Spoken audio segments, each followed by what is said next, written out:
আলাইকুম ওয়া রাহমাতুল্লাহি ওয়া বারাকাতুহু। মাদ্রাসা জামিয়া উলুমুল কোরআন কালফালা নবগ্রাম মুর্শিদাবাদ। ইনশাআল্লাহ আমাদের ছাত্র এবং ছাত্রীদেরকে কয়েকদিন পূর্বে ইজহারের কায়দা দেওয়া হয়েছিল। ইনশাআল্লাহ আমাদের কমপ্লিট হয়ে গেছে। তোমাদের কমপ্লিট হয়েছে ইজহারের কায়দা? কিরকম ভাবে করতে হয় তোমরা জেনে নিয়েছো? ইনশাআল্লাহ আমাদের আজকে কায়দা হবে ইখফা। ইখফা কাকে বলে এবং ইখফার কাজ কি এবং ইখফাকে কিরকম ভাবে পড়তে হয়, তাই জন্য আমাদের মাদ্রাসার টিচার মাওলানা আবুল হাসান সাহেব আপনাদের সম্মুখে আমাদের ছাত্র ছাত্রীদেরকে ইখফা কিরকম পড়তে হয় তার জন্য আজকে তিনি তালিম দিতে থাকবেন। আমরা যে ইকফা করব, এখানে ইকফা করার উদ্দেশ্য এক আলিফ ওই জায়গাটায় টান হবে নুন সাকিনের পরে, নুন সাকিনকে নিয়ে এক আলিফ টান হবে। এটা যেন সবসময় মাথায় থাকে।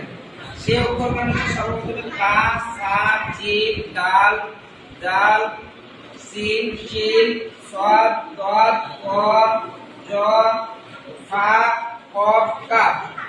এই অক্ষরগুলো যখনই আসবে তখনই আমাদেরকে ইকফা করতে হবে। তো ইকফা যেমন সর্বপ্রথমে আলিফের পরে বা যে কোনো অক্ষরের পরে নুনে যখন সাকিন হয়ে যাবে, নুনে যখন সাকিন হয়ে যাবে আর এই অক্ষরগুলোকে আমাদেরকে সিলেক্ট করে নিতে হবে।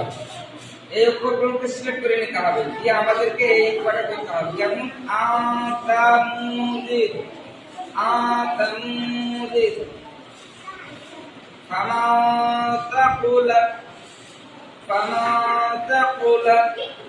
এটা হচ্ছে ইকফার কায়দা। এবার ইকফার কায়দাটা যেমন আমরা করছি, নুনের পরে যেমন দেখো সা আছে, নুন সাকিনের পরে যেমন তা আছে। দেখো নুন সাকিনের মধ্যে কোনটা অক্ষরের মধ্যে তা আছে কিনা দেখতে হবে। এই নুন সাকিনের পরে আবার এই অক্ষরগুলোর মধ্যে কোনো একটা অক্ষর আছে কিনা সেটা দেখতে হবে। দেখা যাচ্ছে সাকুলাত, তাহলে সা আছে।